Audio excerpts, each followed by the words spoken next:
Friends, this video is about keeping in touch with your why.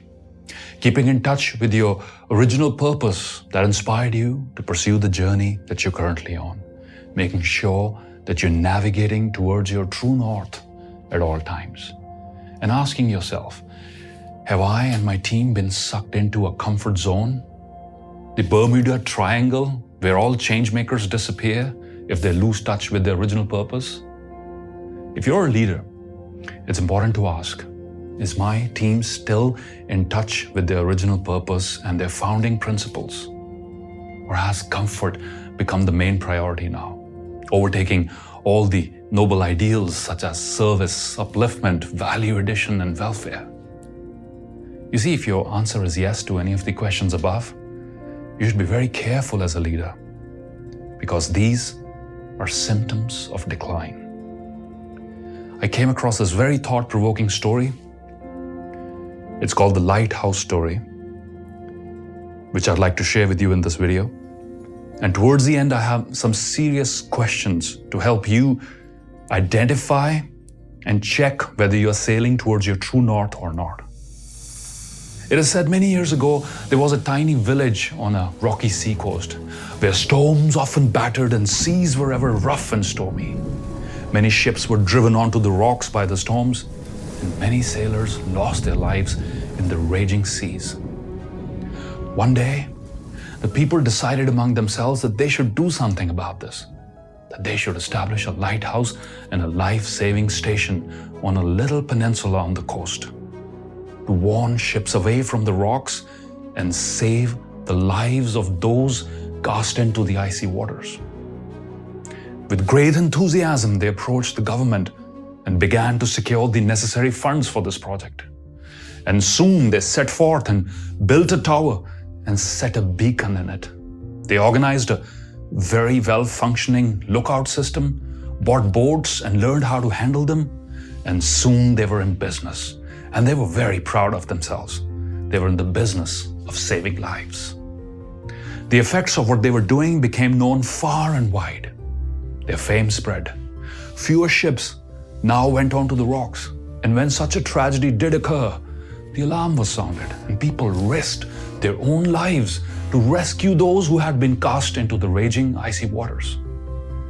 Within a few short years, people came from a great distance to study their lighthouse and to use it as a model. As time passed by, one day, someone from this group suggested that since they all spent so much time at the lighthouse, they should occasionally gather there and enjoy good fellowship. And soon, they began to get together, first infrequently and then more often at the lighthouse, to enjoy and have a good time. Many people started building their houses near the lighthouse. This way, they justified, when the lookout sounded the alarm, they were ready to go out immediately. Next, it was decided that if they were going to spend so much time in the lighthouse, they should make the place more comfortable. So arrangements were now made to heat the lighthouse. The gray walls, the dull gray walls of the original lighthouse, were now painted a shiny, brilliant white. Some of the walls were paneled. Beautiful rugs were put on the floors to disguise the bare concrete, and a fine new kitchen was installed with a handsome stove. The lighthouse now became a nice place to spend your time, waiting for the alarm to be sounded and the rescue work to begin. It was a perfect arrangement. As a result, now this lighthouse was becoming the center of all activity in the little town that had grown up around it. And one night, a fierce storm blew in. The storms had blown in for years. Many ships were tossed on the jagged rocks. The men at the lighthouse spent long hours picking sailors from the bitter cold icy waters and taking them back to the lighthouse, where they were fed with a hot soup and provided with dry clothing. But this wasn't new. This had happened several times over the years. But something was different this time. After the storm subsided and the sailors had all left the lighthouse, there were some men who were very angry.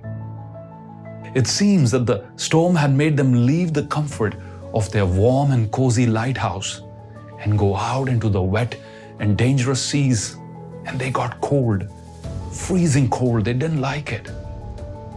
The sailors, when they were brought to the lighthouse, soiled the carpets. The kitchen was a mess, not to mention the stove. So, after a brief meeting, it was now decided that the sailors should subsequently be taken to the basement now, not to the nice upper areas when they were brought in. Sometime later, another storm blew in, and about one half of the men went out in boats and again picked sailors from the frigid cold waters. This time, the ship which had broken apart on the rocks was from another nation, and the men who manned her spoke a foreign language, and even worse, they were of a different color. After the storm, a few more men joined the original group, refusing to enter the sea now. They decided that men like these sailors, they did not belong in the lighthouse at all. Some even justified that the lighthouse's job was not to save sailors from foreign lands because they looked and behaved so much different. There were those too who objected to leaving the comfort of the White House to go out into the storm now. These are the same men who laid the foundation of this lighthouse. These same men now petitioned the government. The government also agreed. So finally, consensus prevailed and was decided that the beacon would be kept lit, but the rescue work would be discontinued. However, a small group disagreed and went down the coast a short distance and started a new lighthouse. The small group decided that they should establish the biggest life-saving station on the little peninsula, and so they did. Every day they warned ships and sometimes attempted to save lives from the icy water. The fame of the new lighthouse grew, and the lighthouse back up the bay eventually turned out its beacon. Some people say that the beacon can still be seen today, in you and in me. They also say the small group running the new lighthouse were those once rescued from the raging seas. You see, my friends, we as people, we all have a choice. We have a choice to make about our rescue work. We can choose to allow our lives to become comfortable. Again, we can find ourselves very content in the process. And oftentimes, we may find that in the process we have turned out our beacon of hope for one another. Or perhaps we make a different choice and we continue to be in touch with our mission and purpose. And we will find ourselves lighting the path of others, both through our words and our deeds. The Lighthouse Story. As we close this video, I have some questions for your self-reflection.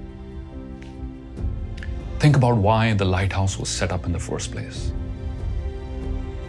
And now, think about why did you start your mission in the first place?